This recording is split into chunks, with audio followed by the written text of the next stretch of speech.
약속 한번 지키려다 복이 넝쿨째. 옛날 어느 시골 마을에 3명의 진사가 살고 있었습니다. 그들은 어려서부터 이웃에 살면서 함께 자라온 다정한 친구 사이였지요. 그리고 성인이 돼서는 3사람 모두 진사 시험에 합격했습니다. 류진사, 박진사, 김진사, 이들은 자신들의 오랜 우정을 귀하게 여기며 자신들 중 누구라도 어려움에 처하게 된다면 서슴지 않고 서로를 돕기로 약속했지요. 그날도 3사람은 술자리를 함께 하고 있었습니다. 류진사가 진지한 표정으로 말했습니다. 우리 3사람은 형제와 다를 바가 없네. 그러니 앞으로 어떤 일이 있더라도 서로를 돕도록 하세. 그의 눈빛에는 깊은 신뢰가 담겨 있었습니다. 그리고 그 말을 듣던 박진사가 덧붙였습니다. 그럼 당연하지. 만약에 우리 중에 누구 한 명이 죽더라도 그 사람의 자식들을 다른 친구들이 거두어 친자식처럼 키워주기로 하세. 그러자 김진사가 말했습니다. 그래, 우리의 우정은 죽음으로도 끊어지지 않을 것이네. 3사람은 술잔을 높이 들어 맹세했습니다. 밤하늘의 별들이 그들의 약속을 지켜보는 듯했습니다. 하지만 세월의 흐름과 인간의 마음이란 예측할 수 없는 법인가 봅니다. 그로부터 몇 년이 지난 어느 날이었습니다. 3명의 친구 중 가장 가난한 류진사가 큰 병을 얻어 죽음의 문턱에 서 있었습니다. 그리고 봄비가 내리는 어느 날, 류진사와 그의 부인은 마지막 대화를 나누고 있었습니다. 류진사는 부인의 손을 꼭 잡으며 말했습니다. 여보, 나 이제 가야 할 것 같소. 여보, 그런 말씀 마세요. 부인은 눈물을 참으며 대답했습니다. 우리 승룡이 잘 부탁하오. 너무 무서워하지 마시오. 내가 없어도 내 친구들이 도와줄 거요. 그것은 류진사의 마지막 말이었습니다. 그리고 그는 세상을 떠났지요. 많은 사람들이 그의 장례에 참석했습니다. 김진사와 박진사도 슬픔에 잠겨 조문했습니다. 그들은 류진사의 무덤 앞에서 무언가 말하려는 듯했지만 끝내 아무 말도 하지 않았습니다. 장례가 끝나고 며칠이 지난 어느 날이었습니다. 김진사와 박진사는 우연히 마을 어귀에서 마주쳤습니다. 멈칫하던 김진사가 먼저 물었습니다. 혹시 류진사 집에 가는 길인가? 박진사는 잠시 망설이다가 대답했습니다. 아니, 거긴 좀. 사실은 요즘 우리 집안 형편도 그리 넉넉지 않아서 말이지. 나도 마찬가지일세. 게다가 내 처는 아이가 3이나 되어 손이 많이 가는데 류진사네 가족까지 신경 쓰기에는 좀. 내가 형편이 좀 좋아지면 그때 좀 도울 수 있을 것 같으네. 그러게, 나도 그러네. 그리고 2사람은 더 이상 할 말도 없다는 듯 서로의 눈을 피하며 각자의 길로 갈라졌습니다. 그런 뒤 시간은 더 흘렀지만 결국 류진사의 가족들을 돌봐주지는 않았습니다. 그들은 더 이상 류진사의 집에 발걸음도 하지 않았고 점점 그 가족과의 인연을 끊어갔습니다. 그렇게 3사람이 했던 약속은 이미 잊혀졌습니다. 류진사의 남은 부인과 외아들 승룡이는 어떻게 지내고 있을까요? 류진사 부인은 그러지 않으려고 해도 류진사의 친구들이 도움은커녕 그동안 한 번도 들여다 봐주지도 않고 인연을 완전히 끊은 것에 대해 서운한 마음이 가득했습니다. 그렇게 친구들을 철석같이 믿고 세상을 떠난 남편이 더 불쌍하게만 느껴졌지요. 그래서인지 류진사의 부인, 그러니까 승룡이 어머니는 늘 승룡이에게 하는 말이 있었습니다. 승룡아, 사람은 약속을 잘 지켜야 한단다. 큰 약속이든 작은 약속이든 그것을 지키기 위해 최선을 다해야 한다. 비록 약속을 지키지 못하는 상황이 되더라도 그것으로 인해 피해를 입거나 또 상처를 받는 사람이 없도록 조심하며 살아라. 라고 말이지요. 류진사가 떠난 후부터 집안의 가세는 급속히 기울어갔고 결국 승용이가 서당에도 다니지 못할 형편까지 되었습니다. 그러자 승용이는 작심하고 훈장 선생을 찾아갔습니다.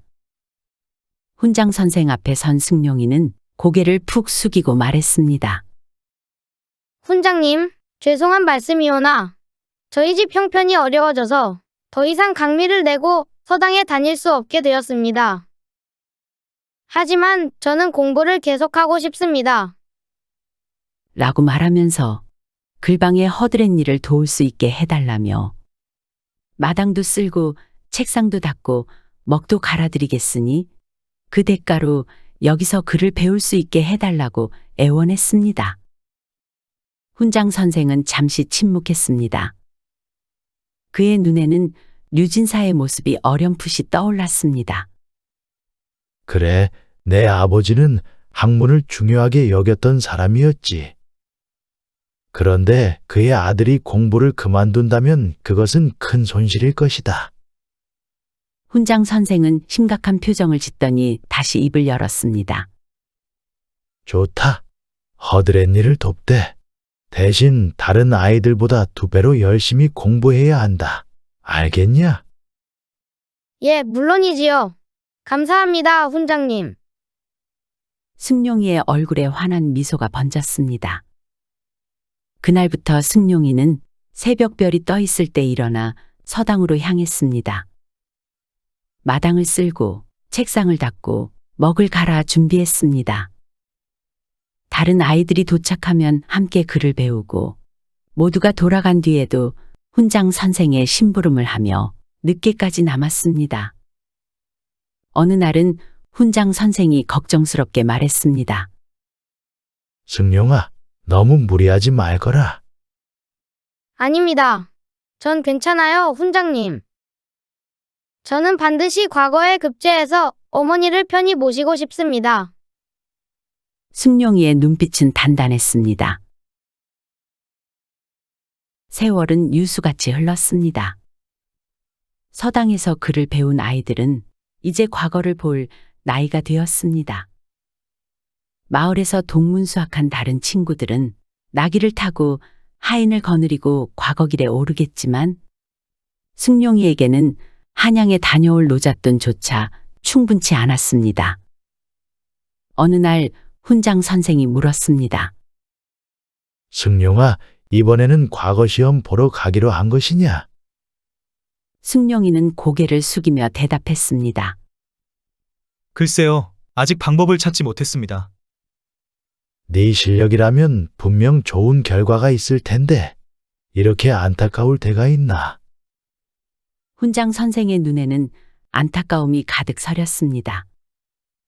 그래도 친구들 중에 가장 학문이 뛰어난 것은 승용이었으니까요. 훈장 선생도 그의 재능을 인정했고 마을 사람들도 그의 총명함을 알고 있을 정도였습니다. 며칠이 지난 어느 날 저녁, 승용이는 어머니에게 과거를 보러 가겠다고 말했습니다. 어머니, 저도 이번에 과거를 보러 다녀오겠습니다. 어머니는 놀라움과 걱정이 섞인 표정으로 아들을 바라보았습니다. 촛불이 흔들리는 방 안에서 어머니의 얼굴의 주름은 더 깊어 보였지요. 승용아, 그 마음은 알겠다만 노잣돈도 없는데 어떻게 한양까지 가려고 그러니? 아니다. 내가 어떻게든 돈을 마련해 볼 테니 조금만 기다려 보거라. 내가 가진 반지를 팔면 얼마라도 마련할 수 있을 거다. 어머니를 힘들게 하고 싶지 않았던 승용이는 어머니의 말을 부드럽게 막았습니다. 어머니, 그건 걱정 마세요. 저는 돈 없이도 한양 가는 방법이 있으니까. 우리 어머니는 그런 걱정 말고 반지도 팔지 말고 이 아들이 과거 급제하기만 기도해 주시면 됩니다. 대체 승용은 무슨 생각일까요?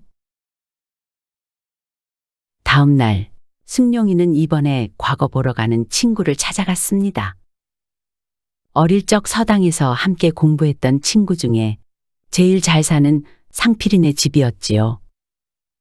그곳에는 도윤이도 와 있었습니다. 승용이가 친근하게 다가가 물었습니다. 상필아, 도윤아. 너희 과거 보러 한양 갈 때 말이야. 설마 귀하신 몸이 걸어가는 건 아닐 테고. 너희 나귀 타고 가지?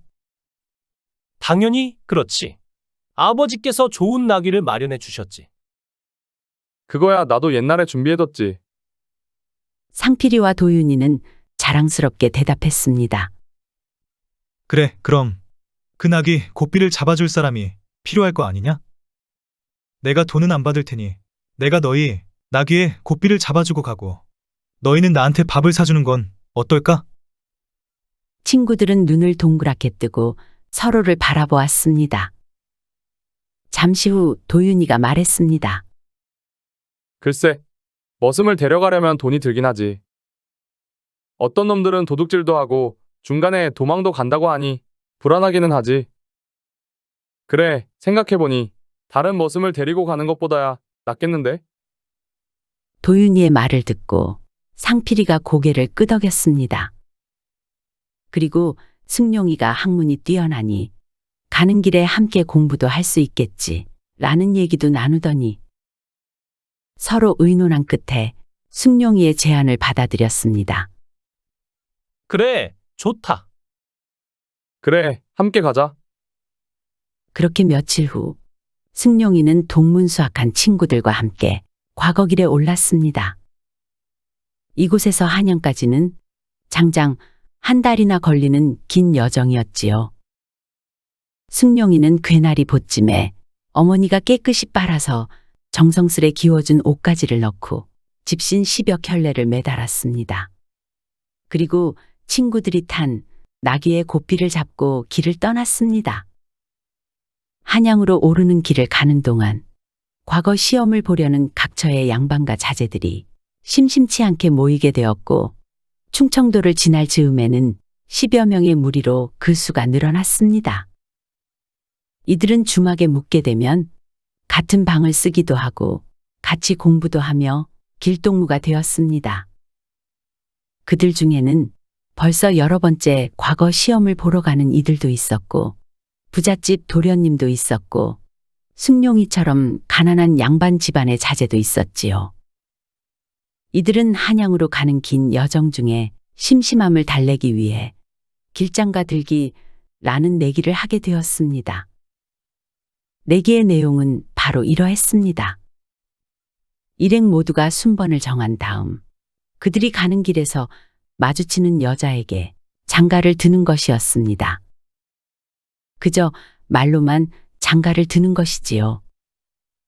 자기 차례에 꼬부랑 할머니를 만날 수도 있고 젊고 아름다운 여인을 만날 수도 있고 별별 여인을 다 만날 수 있으니 그 중에 가장 장가를 잘 든 사람이 한턱을 내기로 하는 것이었습니다. 과거 시험 보러 가는 사람임에도 노자돈조차 마련하지 못할 정도의 형편이었던 승용이는 혹여나 자기가 장가를 가장 잘 들어 한턱을 내야 하는 경우를 당하면 어떻게 하나 걱정이 되긴 했으나 일행들 모두가 좋아라 하며 하자고 하니 자기만 못한다고 할 수도 없지 않겠습니까? 하는 수 없이 내기에 참여하게 되었습니다. 길장가 내기는 원래 길장가를 잘 드는 사람이 한턱을 내는 것이었으나 여유가 있는 사람들은 노인을 만나도 노인 장가를 들었다고 하면서 한턱을 내고 조금 잘 들은 사람은 또 조금 잘 들었다고 한턱 내니 이들은 가는 길에 만나는 주막을 그냥 지나치는 법이 거의 없었습니다. 길장가 내기는 그저 술 먹을 핑계와도 같았습니다. 순번은 나이 많은 순으로 하기로 했는데 승용이는 일행 중에 가장 나이가 어렸기에 며칠을 별일 없이 지나갈 수 있었지요. 그러다 한양을 얼마 남겨놓지 않은 어느 날이었습니다. 드디어 승용이의 차례가 돌아왔습니다. 그의 차례가 된 날은 하늘이 도운 것인지 해가 서쪽 산자락에 가까워질 때까지 어떤 여인도 길에서 만날 수 없었습니다. 이런 식이라면 운 좋게도 마지막까지 그대로 지나갈 수 있을 것만 같았지요. 일행은 고개 마루에 올라 커다란 나무 아래에 자리를 잡고 쉬고 있었습니다. 그런데 그때였습니다. 저만치 한양 쪽 고갯길에 지금까지 한 번도 보지 못했던 꽃가마 한 채가 올라오는 것이 아니겠습니까? 가마 뒤에는 종들도 따라오고 있었습니다. 누가 보아도 대단한 대갓집 사람이라는 것을 알 수 있었지요. 그것을 지켜보던 일행 중 한 명이 말했습니다. 야, 우리는 지금까지 노인장가나 이른 장가밖에 못 들었는데 너는 저 가마장가 들었으니 오늘 단단히 한턱 내야겠다. 일행들은 승룡이가 최고로 장가를 잘 간다며 농을 건넸습니다. 잠시 뒤 고갯마루에 오른 가마는 그들과 떨어진 저쪽에 있는 나무 그늘 아래에서 쉬어가는 듯 했습니다. 잠시 뒤 가마 안에서 쓰개치마를 쓴 여인이 여종의 부축을 받으며 내리는 것이었습니다. 그러는 사이 승룡이의 일행들은 한턱 낼 돈이 없으면 저 여인에게 말이라도 걸어보라며 승룡이를 자꾸 부추겼습니다. 그들은 뭐 재미난 구경거리라도 생긴 듯 아주 신이 났습니다. 그러나 승룡이는 즐겁지 않았지요. 내기로 정한 약속을 혼자 깨버릴 수 없었으니까요. 입장이 아주 난처했습니다. 그래서 하는 수 없이 여인에게 말을 걸어볼 수밖에 없었지요. 승룡이는 천천히 가마 쪽으로 다가갔습니다. 그리고 용기를 내어 말을 걸었습니다. 일단 불쑥 이렇게 말을 걸게 되어 미안합니다. 저도 사정이 있어서 그러니 너무 놀라지 마십시오. 저는 전라도 장성에 사는 류승용이라 하는 사람이요. 이번에 과거길에 올랐는데 긴 여행의 무료함을 달래려고 동무들과 길장가 놀이를 하고 있었습니다.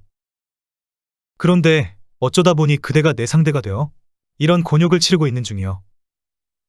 라고 하면서 승룡이는 여인에게 자초지종을 이야기했습니다. 그 이야기를 가만히 다 듣고 나더니 여인이 말했습니다.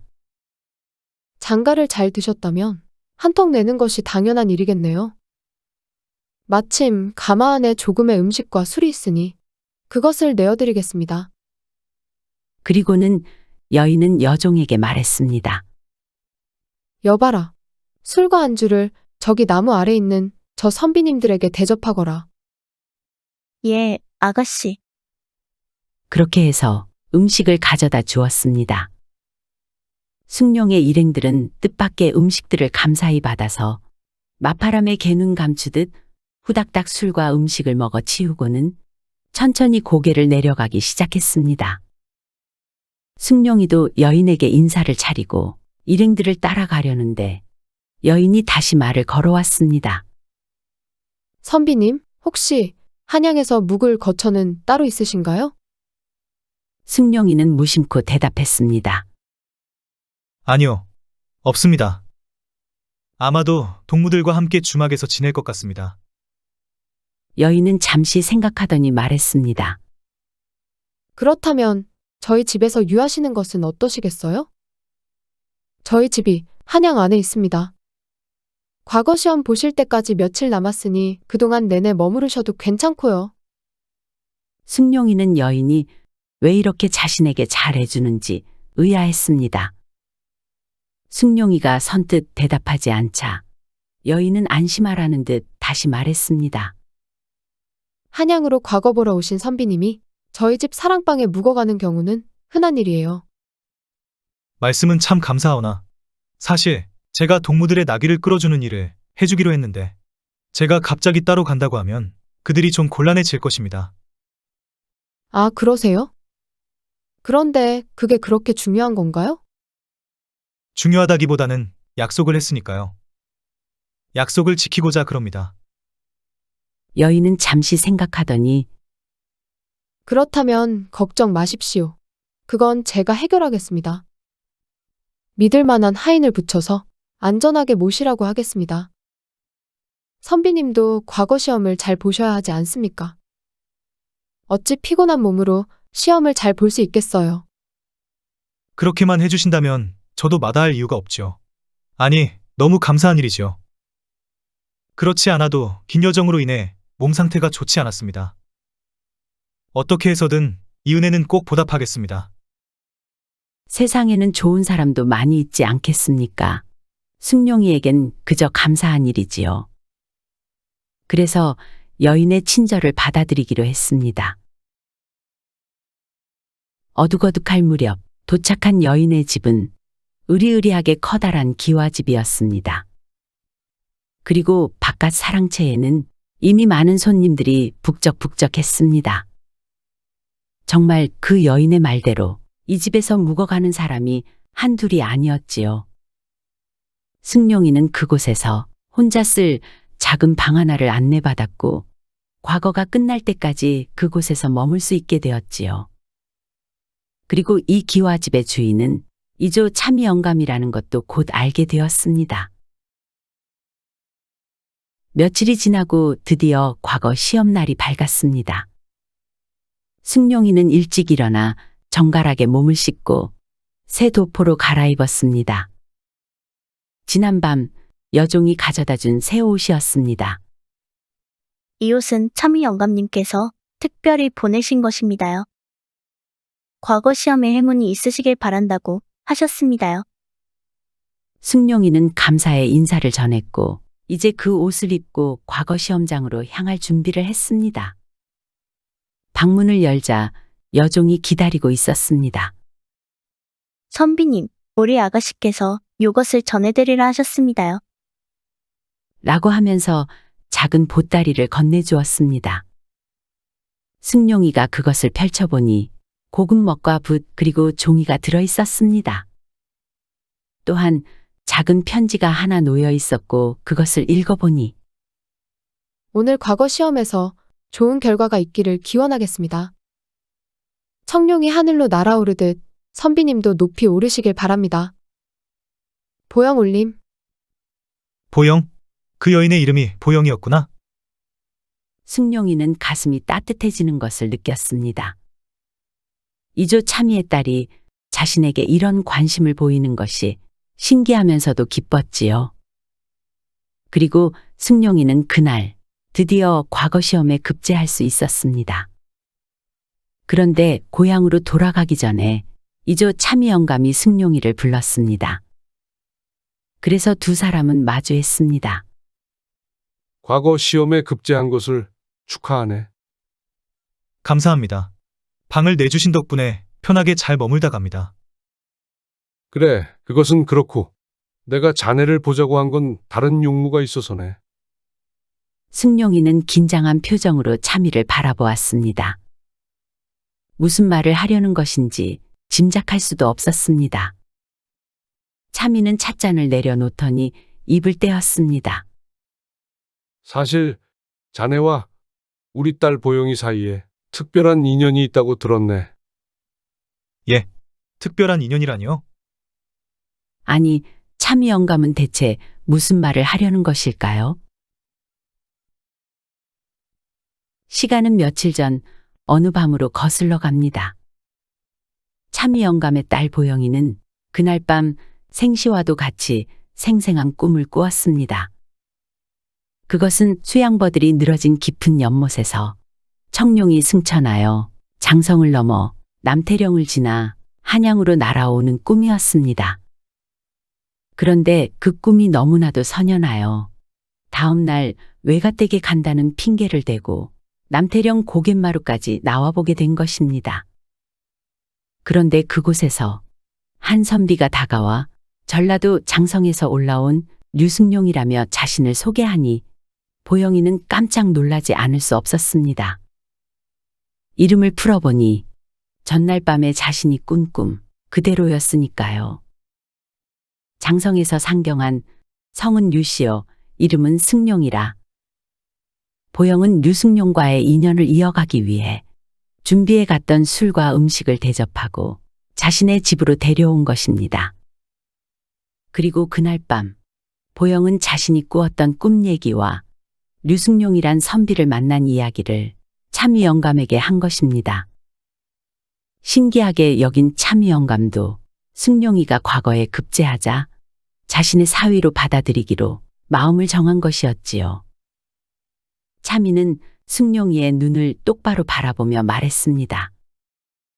내가 우리 보영이를 늦음하게 얻었다네. 그래서 금이야 오기야 귀하게 키웠지. 봐서 알겠지만 사실 내 딸이 미색이 뛰어나고 또 어려서부터 글 읽기를 참 좋아했네. 게다가 고집도 세고 지나치게 영특했단 말이네. 그래서 어떤 지아비를 짝 지어줘야 하나 하는 것이 이 예비 입장에서는 무척이나 큰 고민거리였지. 참이의 목소리에는 자부심과 걱정이 섞여 있었습니다. 혼기가 다 되었지만 그 아이와 견주어 떨어지지 않을 만큼의 배필을 찾지 못해서 혼인이 늦어지게 되었는데 꼭 하늘이 점지한 것 마냥 자네를 만나게 되어 내 마음이 흡족하기 그지없구만. 승룡이는 놀라움을 감추지 못했습니다. 이조 참이가 자신을 사위로 생각하고 있다니 말입니다. 저는 남들보다 더 가난하고 이제 과거 시험에 합격한 것이 전부입니다. 그런데 제가 어찌 아니, 겸손할 필요 없네. 자네의 학문은 물론이려니와 인품도 이미 충분히 검증되었네. 그것은 또 무슨 말씀이온지요? 약속은 믿음의 씨앗이며 신뢰의 열매를 맺게 하는 것이지. 크던 작던 약속을 지키려고 애쓰고 소중히 여기는 사람이라면 충분히 믿을 만한 사람이라고 생각하네. 우리 보영이도 자네를 마음에 들어 하는 것 같더구만. 참이 영감은 승룡이에게 자신의 딸과 혼인해 줄 것을 당부했습니다. 승룡이 또한 보영이를 어찌 거부하겠습니까? 마다할 이유가 없었지요. 예쁘고 똑똑한 부잣집 아가씨가 좋아해 주니 말입니다. 그리하여 승룡이와 보영이는 혼인하고 잘 살았다고 하며 이후 승룡이는 승승장구하여 1인지하 만인지상의 자리인 영의정에까지 올랐다고 합니다.